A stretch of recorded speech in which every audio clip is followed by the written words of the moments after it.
శ్రీరామ నవమి సందర్భంగా పానకం, పెసరపప్పు పంపిణీ కార్యక్రమం ఘనంగా నిర్వహణ. హిందూపురం, నేడు శ్రీరామ నవమి పండుగ సందర్భంగా పట్టణంలో భక్తి, సేవా కార్యక్రమాలు ఉత్సాహంగా కొనసాగాయి. ఈ సందర్భంగా హిందూపురం వైఎస్ఆర్సీపీ ఎమ్మెల్యే అభ్యర్థి శ్రీమతి దీపికా వేణు రెడ్డి గారి సారథ్యంలో సేవా కార్యక్రమం ఘనంగా నిర్వహించారు. పట్టణ పరిధిలోని 13వ వార్డు సడ్లపల్లి బస్టాండ్ వద్ద సడ్లపల్లి వైఎస్ఆర్సీపీ కుటుంబ సభ్యుల ఆధ్వర్యంలో పెద్ద ఎత్తున పానకం, పెసరపప్పు పంపిణీ కార్యక్రమం చేపట్టారు.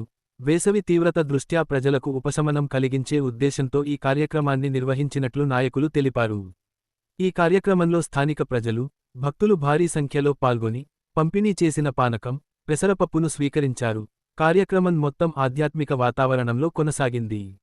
ఈ కార్యక్రమంలో వార్డు ఇన్ఛార్జీలు Shabarish Reddy, Kuruba Srinath, municipal wing vice president Lakshmi Reddy, media coordinator Pranay Reddy, executive member Harigopal Reddy, ward అధ్యక్షుడు సగర మారుతి, నాయకులు ప్రశాంత్ రెడ్డి, అశ్వర్త రెడ్డి, వెంకటేష్ రెడ్డి, నంజుండరెడ్డి, విప్రో మారుతి, అనిల్ రెడ్డి, అగ్రంపల్లి శివ, సునీల్ రెడ్డి, మూలింటి శ్రీనివాసరెడ్డి, డిష్ హనుమంతరెడ్డి, మారుతి, శివయ్య, రామయ్య, నాగప్ప, మురళి తదితర పార్టీ శ్రేణులు పాల్గొన్నారు.